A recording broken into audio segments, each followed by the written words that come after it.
يقول كان اكو واحد من اهل ايران، هذا كان عنده كنز لا مثيل له على الاطلاق، عنده فرد كنز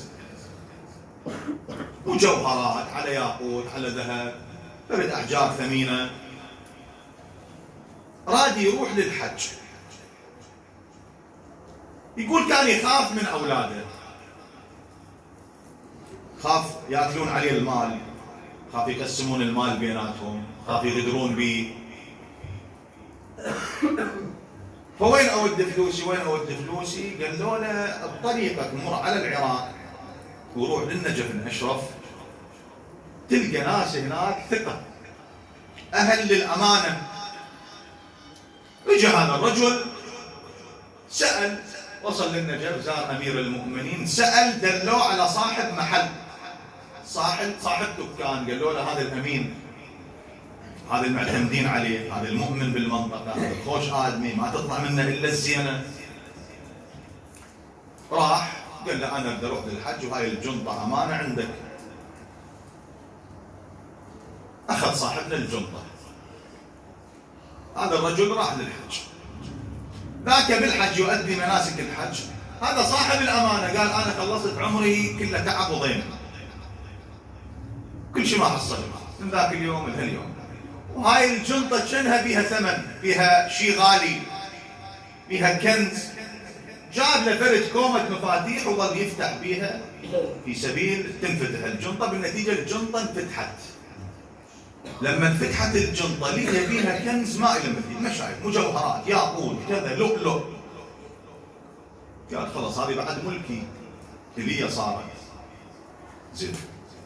رجع صاحبنا كمل مناسك الحج ورجع زار امير المؤمنين عليه السلام، واجى هذا الرجل قال له جايك اريد الامانه. راسا نكر، قال له يا امانه، قال له انا خليت عندك الكنز مالتي، اموالي حلالي. قال له عندك شيء يضمن هالكلام؟ انت عندك فرض ضمان؟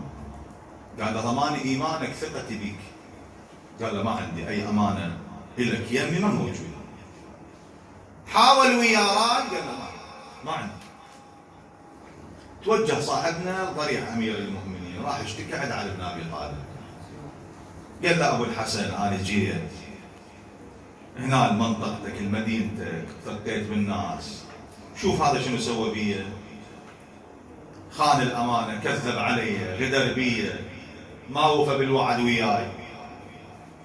اشتكى ورجع المكان بات بيه. يقول بالليل عالم الرؤيا بالمنام كلمه واحده، اذهب الى سيد هاشم الحطاب. هذا قاعد شو اذهب الى سيد هاشم الحطاب؟ هم راح هذا معود امانتي كذا، قال له ما عندي.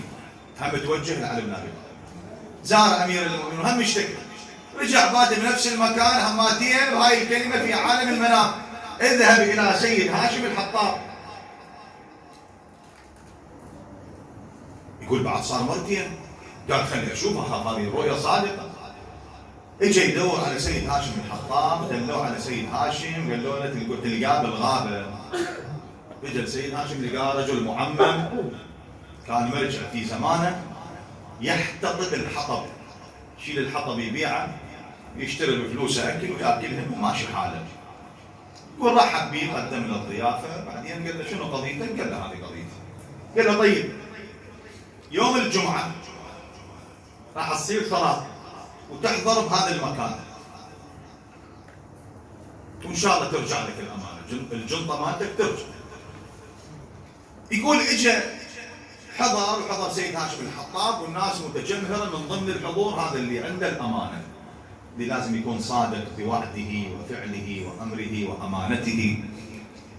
بدا سيد هاشم يسولف، قال لهم فد يوم من الايام جيت للسوق ومريت على ابو التمر وكنت رايد تمر، اشتريت كيلوين تمر، مديت ايدي بجيبي حتى اطلع فلوس، لقيت قمري واحد وسعر الكيلو كان قمري، وهن كيلوين، لازم ايش كم قمري ينطي؟ هسه الكبار يعرفون شنو القمري، ما ادري، يوصفونه لنا يقولون كان مثل ال 250 فلس او الخمس فلوس ولونه احمر. المهم فيقول الكيلو كان بقمري، انا اخذت اثنين، قلت له عمي اخذ واحد وهذا هذا القمري،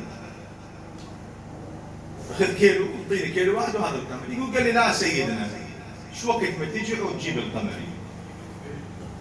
يقول مرة ايام رجعت لصاحب التمر ما لقيت، دورت يمنى يسرى سألت عليه ما ضاع. قال لهم ليلة من الليالي كأنما القيامة قامت، القيامة صارت.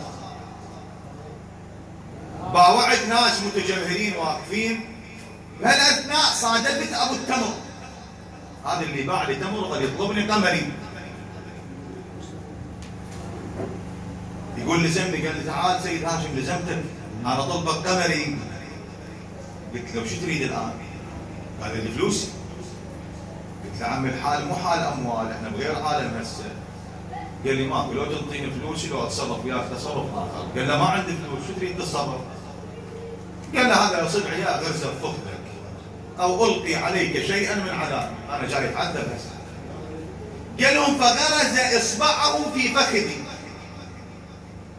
هذا صنعه خذها برجلي كانما ضربني، فاشتعل فخذي نارا. التفت لهم قال لهم هاي الحادثه قبل 50 سنه، سيد نفسه قال لهم الحادثه صار 50 سنه. يقول كشف عن فخذه واذا به مثقوب من الجانبين. قال لهم هذا قمري واحد يتصار بيه، اللي ياخذ جنطه وما يوفي العهد والوعد ويا الناس شلون. يقول ارسل هذا بالجنطه، شيت عليه قال له سيدنا انا بخدمتك وهاي الجنطه وانا تايب.